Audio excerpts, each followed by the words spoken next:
But when meditation itself becomes an act of love, like lying in the mother's lap.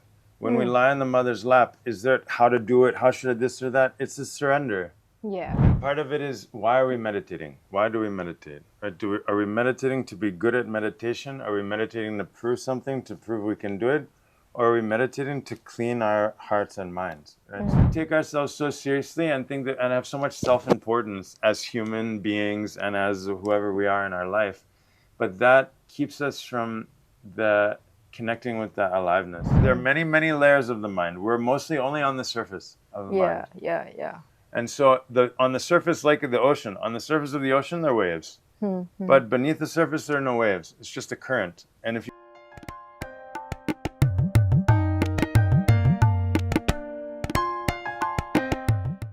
Namaskar. Welcome to the Meeting Point podcast. I'm Sarika, your host. In this episode, we are sitting with Joel Lokta, who is a mystic, who is a healer, he's an educator, a musician, and founder of Hariharalaya Retreat in Cambodia. In fact, we recorded this podcast in Cambodia. He takes us through this beautiful concepts on playfulness. What is stillness? How do we instill stillness within us? How do we be in the moment? Yeah. He takes us through these concepts through gentle metaphors and some amazing metaphors for that matter, and some playful wisdom. So trust me, you don't want to miss this episode. Watch it till the end. And most important, please remember to subscribe. I know there are many viewers watching our podcast but forgetting to subscribe. So please do that and do watch the episode till the end. Yeah, let's begin. Namaste, Joel. Yeah, Welcome namaste, to the Sarika. Meeting Point podcast. I'm Thank so you. thrilled to do this in my trip to Cambodia. Yes, this is one of my first ever podcasts, so it's wonderful to be here with you in Cambodia. Yeah. Hariharalaya. Yeah, I just finished a wonderful retreat with Joel. I'll talk about that later, separately rather. So, Joel, lots of questions, okay? Mostly around the theme of being playfulness, stillness, meditation, and what is all this about and where people go wrong, or what should we understand these subjects as. So, if you have to start with meditation, what should one do? People keep saying, oh, you should meditate. But what should we do? Yeah, there's so many misunderstandings, part of it is, why are we meditating? Why do we meditate? Right? Are we meditating to be good at meditation? Are we meditating to prove something, to prove we can do it? Or are we meditating to clean our hearts and minds? Right? So the purpose of meditation is like taking a shower. You take a shower in order to clean yourself. And so the purpose of meditation is this a deep cleansing and awakening of our bodies, hearts, and minds. And so in this way, if we put a lot of pressure on ourselves to be good at meditation. Okay. But really the key is to be regular. Right? Because meditation essentially is like a digestion. We need to digest our food. Meditation is not something we can do. It's not through effort that we do meditation. It's not a doing, it's a being. And so the being comes when we stop doing. And so we get into this thing where we're pushing ourselves to do it, and then we become hard on ourselves, and then we start to spin. And so and it loses it's not even the point. The point isn't to prove something or to achieve something, but it's simply to make ourselves at home, to be at home within oneself. And so from this point of view, then we usually have a very aggressive approach to meditation. It's aggressive, it's an aggression. But when meditation itself becomes an act of love, like lying in the mother's lap. When we lie in the mother's lap, is there how to do it? How should I this or that? It's a surrender. Yeah. And so now it's very forceful. We want to, like break our way into the palace. Then so meditation becomes a kind of aggression against ourselves instead of a homecoming.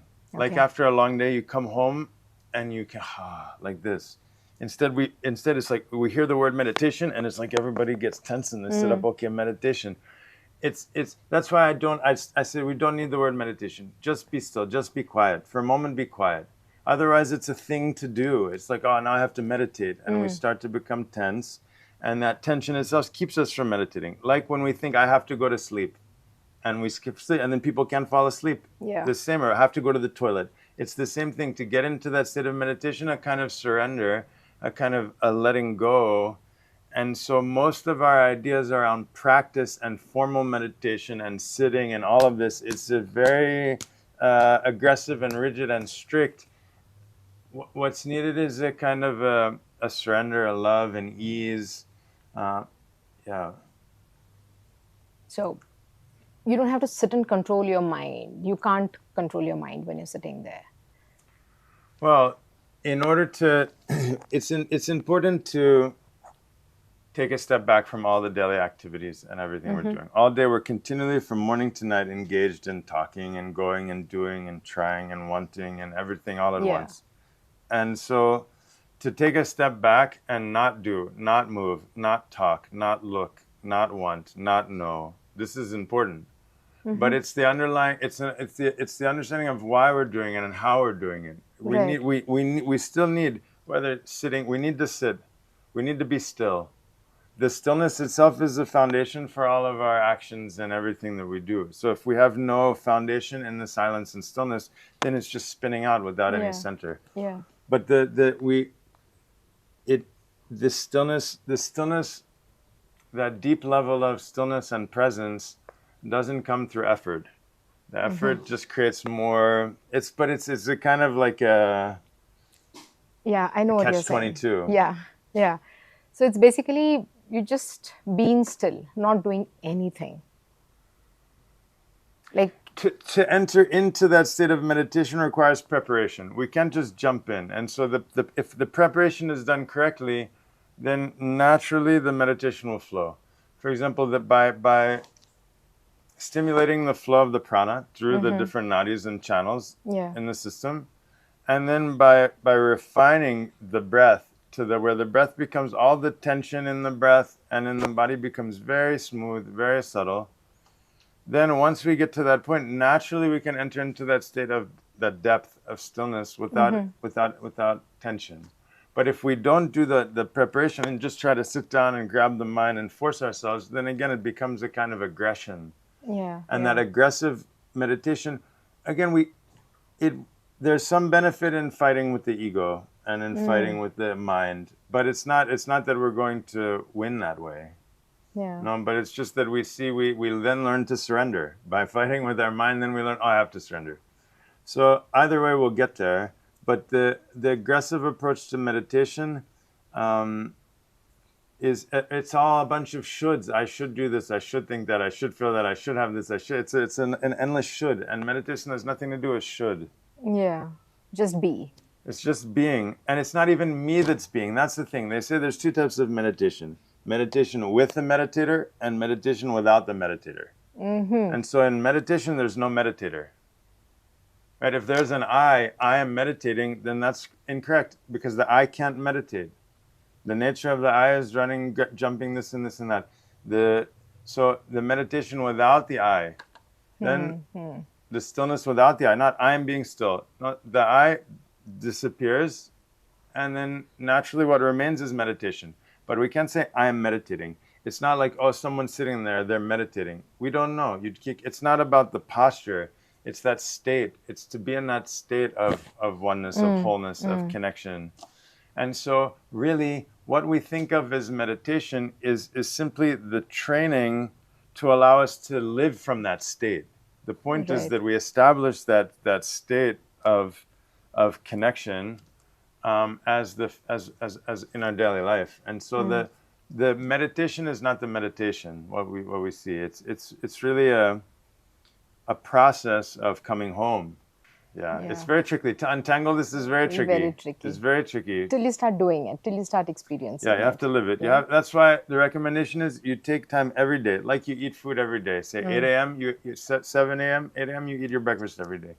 1 p.m., you eat your lunch. So in the same way, at 6 a.m., or you have your meditation. You have 30 minutes, and whether it feels good or doesn't, right? It doesn't have to feel good to be good, actually. It's like cleaning. When you clean your bathroom, clean your clothes, Sometimes it's unpleasant, but the point is that state of being clean. And so that's what we're focused on, not on the process. The process we have to undergo. But the main thing is that after the cleaning, then you live from that place of connection, of meditation.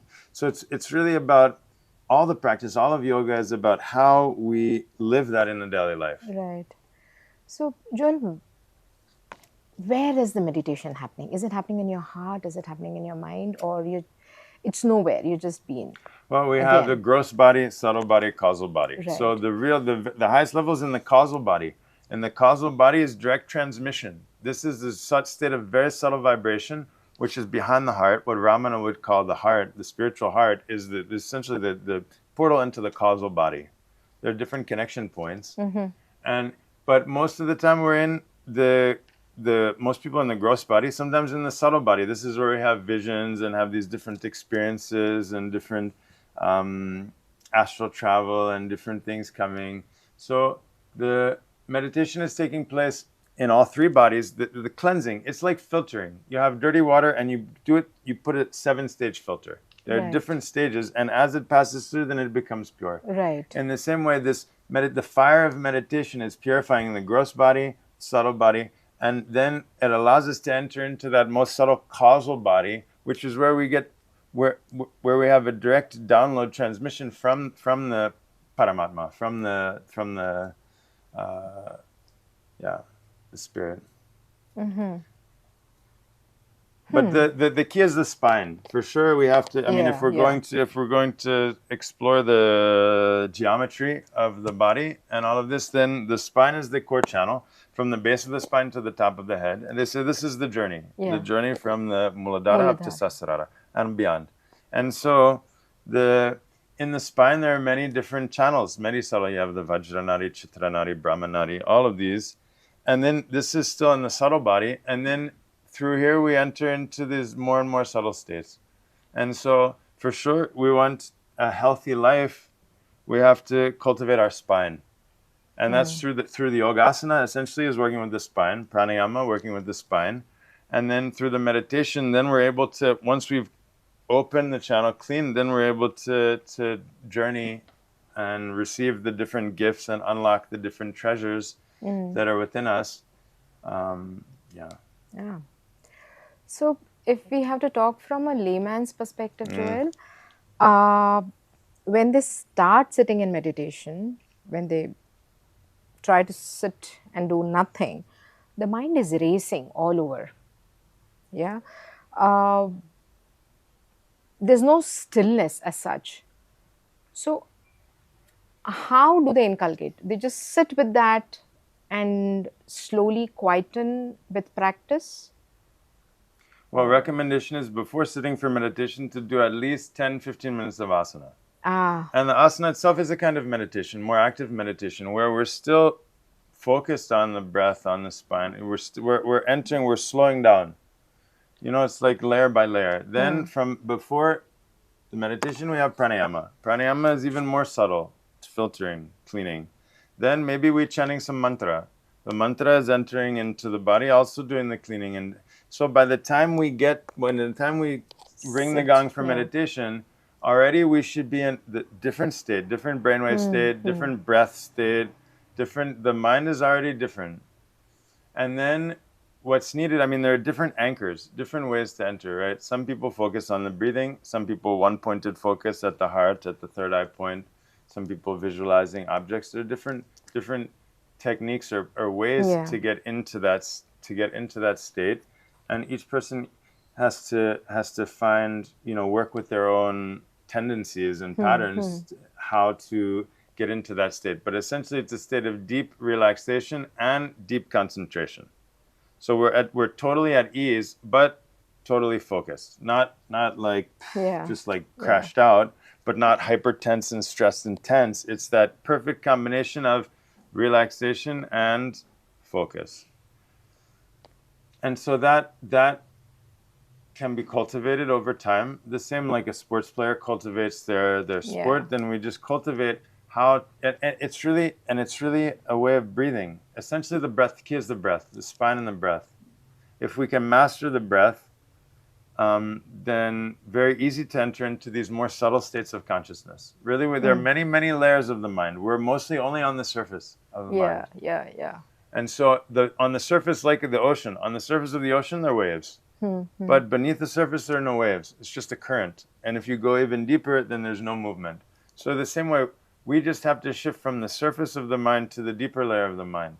Still the waves are there. Thoughts are out there, but we ignore them. There's no need to focus on them or obsess over them. And so it's a bit like deep sea diving in this way. It's all a question of habit.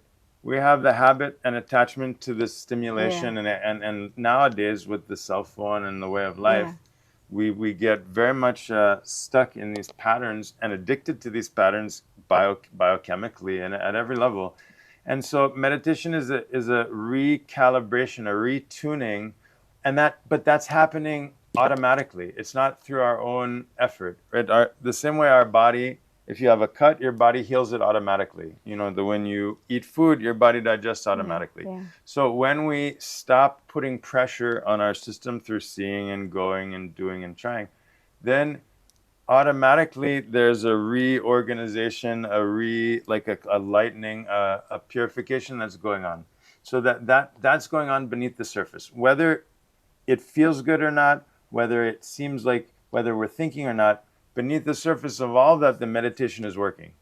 And so it's almost like we can't, the same one with food. You eat food, the food's getting digested beneath the surface. Whether you know it or not, it's happening.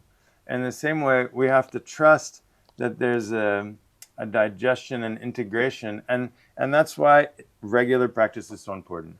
Because you can see, if you practice every day, after a month or two, you can see very clearly in your daily life, I feel lighter. I feel more, I wake up and I feel inspired, excited about the day.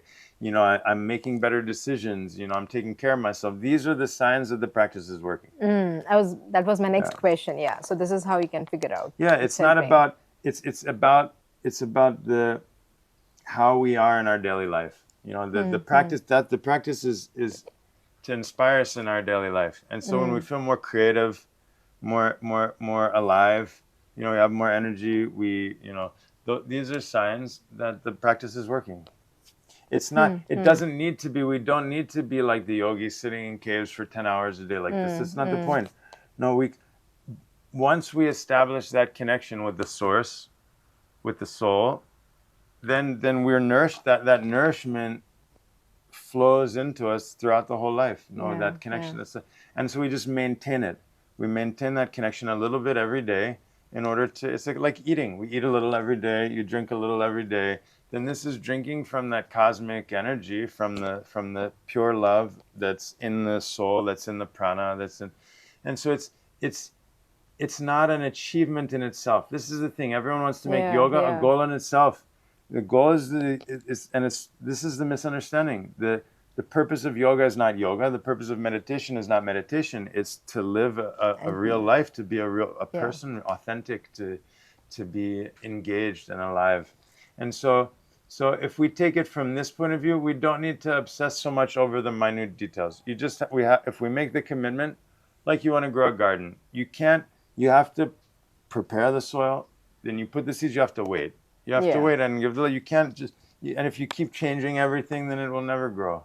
In the same way, we set a foundation and then we go at that for a couple months and then we can see more clearly. How do we bring in the playfulness element into this? Yeah, this is also a big problem, that we become very serious. We're serious about everything. Everything is very serious. And then we make our spiritual practice very serious. And so this itself is a kind of, this contraction or tightness keeps the garden from growing and flowing. And so playfulness is like, it's a medicine. It's really, actually, the problem is when we become adults, we stop, we kill this aliveness, this wildness that we see in nature. And essentially we resemble more like animals living in a zoo than animals living in the wild. I mean, if we look at our behavior, our body language, and the way our bodies, and so this wildness, this freedom, you know, like children. I mean, we see in the children Yeah. when it's acting without thinking what others are going to think about us. It's not acting from the point of view of impressing others, but it's Yeah. just that kind of a wildness, a letting go, a surrender. And so my feeling is that really there's no such thing as adult, right? Mm. This is a false concept, right? This is, Okay. we're all children here for sure. Like even 100 years, this is nothing. We're all children. And so to you know, for the heart to be alive, it needs laughter and tears and Yeah. joy. It's you know, this is to connect with the beauty in nature and that's around us. All of this, we take ourselves so seriously and think that and have so much self-importance as human beings and as whoever we are in our life. But that keeps us from the connecting with the aliveness and the Mm-hmm. creativity. You know, through the playfulness, that's really how we learn. I mean, it's through these games that all the animals are learning how to hunt, how to take care, how to build, and Yeah. and so the playfulness allows us to be creative, allows us to tap into our wisdom, allows us to find solutions and other ways of doing things. Otherwise, we get stuck. You know, the seriousness is a kind of stuck energy. Yeah. All the Um, conditioning that sort of stops you from behaving in a particular way. yeah, it's the society. I mean, this is the way in the modern society. I Yeah. think before, when we were still living very much in a more of a village life and we had extended families and the families were always together every time and Yeah. you had all the generations and you had the festivals and the time people Yeah. getting together, there was a lot more of that. Yeah. Now it's become more like just parents and children living together and the parents are doing their thing, the children are on their devices and doing their thing. Yeah. And Yeah. so as a result of the loss of community and Mm. connection, then and with all the digital stuff as well, it's like it's we're just watching other people live. We're not living our lives anymore. We're not in the Mm-hmm. past. We didn't Mm. have. Now we're bombarded. We're drowning in other people's stories, and so we don't. Our story almost doesn't matter. It's like we're trying to Yeah. interpret our life through other people's lives. They're living it, and we're just on the sidelines. And so this is really cut us off because we might watch videos and laugh and something like that, Hmm. but it's not. That's not the playfulness that's alive within our hearts. And so there needs to be. That's why children. It's so important to have spend time with children and to be in this state of like creating something, not for the to produce something, but just for the process of making Mm. something. You Mm. know, we get so we're so attached to the achievement and The you know being outcome. good, the outcome exactly, and then we Yeah. lose the process. So playfulness is natural when we're living the process. I think that Mm. this is, Mm. and it used to be much more natural part of life. Now everyone is obsessed with money, and we need lots of money to Yeah. to do things, and so that it's a different energy Yeah. than And before. that is, I think, also one of the reasons why probably, we are in the state that, oh, we are so clever, we know it all. Yet we are falling sick. We Mm, have mm, some or the other health issue. mm. So, Yeah, I yeah, mean I mean, we're no longer living in the natural cycle of life. You yeah. know, since electricity, now we're in a completely different rhythm from the rest of creation. And Hmm. so as a result, and we think that we're better than it, etc. But actually, we are like we don't exist separate from life, separate from nature. You know, and so Mm. our cells, our organs, our body, everything is in the natural rhythm, but Yeah. our ego, our mind is in a completely different, it's in the Monday through Friday work day consumer rhythm. And so it's that we're living in a false rhythm of time. Yeah. And so and at the core essentially we're we're unhealthy. Our way of life is unhealthy. The way of life itself is toxic and unhealthy. Our Mm-hmm. food has become Mm-hmm. toxic. Our breathing, we're not breathing properly. We're not, our relationships have become toxic. We're watching Yeah. toxic things, people lying and cheating and stealing and everything. And so we're the rhythm of our modern way of life itself is bringing us out of rhythm, and that being as we're out of rhythm, then naturally we get sick. We don't have the Mm. same kind of stability, like the same. Yeah, it's not like Yeah, we're not before. centered. We are not rooted like some No, of we're the not terms that centered. you would ask us to, Mm. during the retreat, like ground Come back to yourself. center, Yeah, come yeah. back to center. So we're all missing the center actually, Yeah, out of right? center, out of tune, Out of like tune. slightly out of tune. Like a Yeah. car, like an instrument. We're slightly out of tune, and as a result, we never have any peace because we're always trying to get something. It's always trying to achieve or to get something, and it's something more, and it's over there. This is the other thing. It's like the goal is over there. It's never here. The goal of life isn't here, and so we're always trying to get there, and yet never arriving. It would seem that it's not possible to arrive, and Yeah. so the playfulness is only possible here, and it's a shifting the value of life right now. The life is over there, and we're doing everything to get there, but then shifting the attention to here. Yeah. And we're also losing out on being in the moment at that very moment. Yeah, because you're so embroiled about what is going to happen in the future or what has happened in the past, you stop living in the present. Yeah. Yeah. And this is the mind. The mind can't live in the present. The mind can only be in the past. Even what we call the future is not the future. The future is just a calculation based on the past. Imagination, I guess. So the mind can't be in the present. So that's why we must cultivate this state of awareness or the no mind state in order to embrace the present moment. Because the mind can't do it. Mind, it's impossible. Mind can't be present. Yeah. So this bringing this so-called stillness in us can be done through multiple ways, right? People love doing art.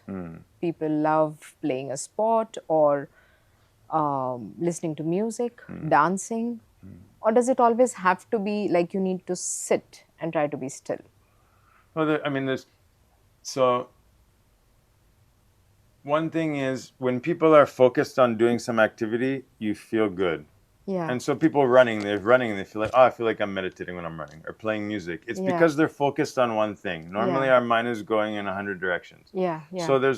So that's one aspect of meditation is the concentration. Okay. No, but then what's different is that normally in all these activities, we're focused externally using the senses, and there's like this. Whereas here, now I'm merging back into this one point. So instead of diverging outward, I'm converging into this one point, and so I have that same attention and awareness, but it's on the center, and so it's both are good. We need both. We need both. We need to nourish ourselves through sports. There's so much that we learn through playing, and drawing, painting, also very important. Jogging, these kind of things are important. But to be totally still and to collapse back into the seed. It's like we're continually growing, but not to come back into that seed state.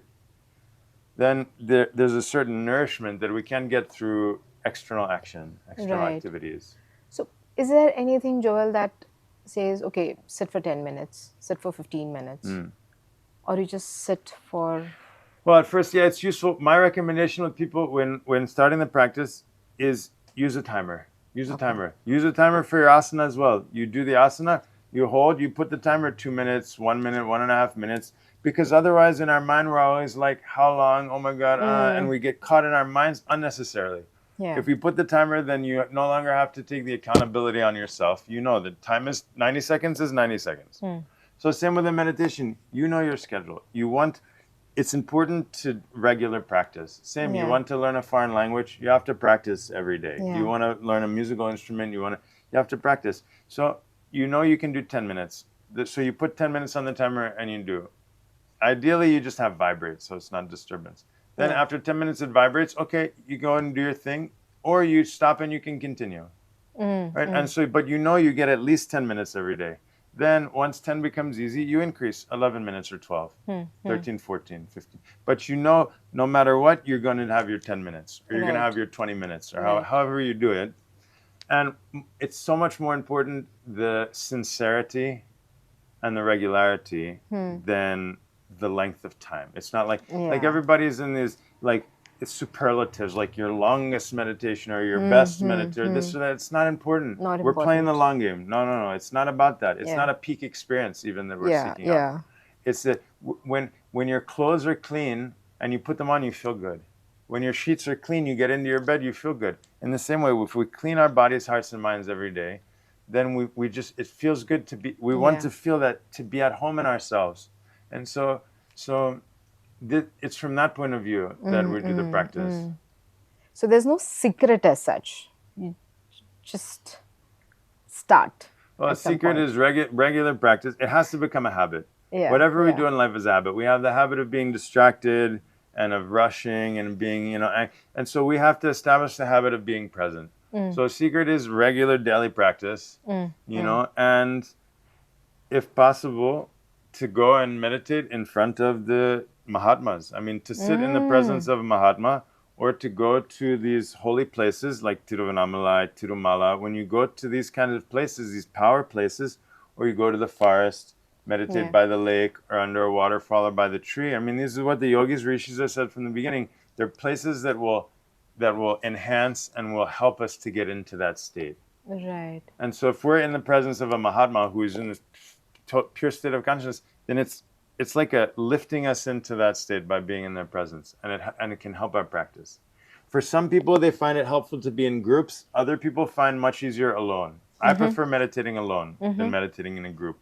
But each person has to see for themselves. Sometimes the group energy helps. Maybe initially the group will help, and having that, and then they're able to do it more and more on their own. You have to. It's a biohacking, right? This is like, it's in India. It's very easy because of so much religion and culture to get caught in a kind of like in a like a cultural thing, But nowadays it's like how we need to, meditation needs to work for us. It's not that because we're not doing this for the sake of meditation. Right? The meditation is a tool which allows us to clean ourselves so that we can be more present, more authentic, more real. Yeah. And so that's why people, it's a regular practice is essential, and you have to kind of tweak it to make it work for you in your daily life. Wonderful. So asana practice is must, right? Like you said earlier. Yeah. Because our way of life now, we're no longer walking big distances and living and making things and building things and We're not farming and moving everything. We don't enough. move. Yeah. We're stagnant. And so the energy gets stuck. The organs, the blood, the nervous system, the hormones, the glands, our whole system is blocked.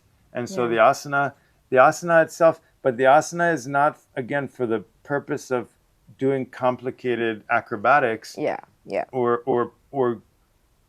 outperforming ourselves or something. Where it's the asana is for the purpose of unblocking and stimulating the flow of the prana, tuning the breath, and entering into a deeper state of presence. And so the asana itself is essentially it's all part of this recipe or alchemy. It's all working together. The postures working with the breathing, working with the vibration, working with the stillness. And so we say the core of the recipe is movement, breath, vibration, and stillness. These are working together to turn.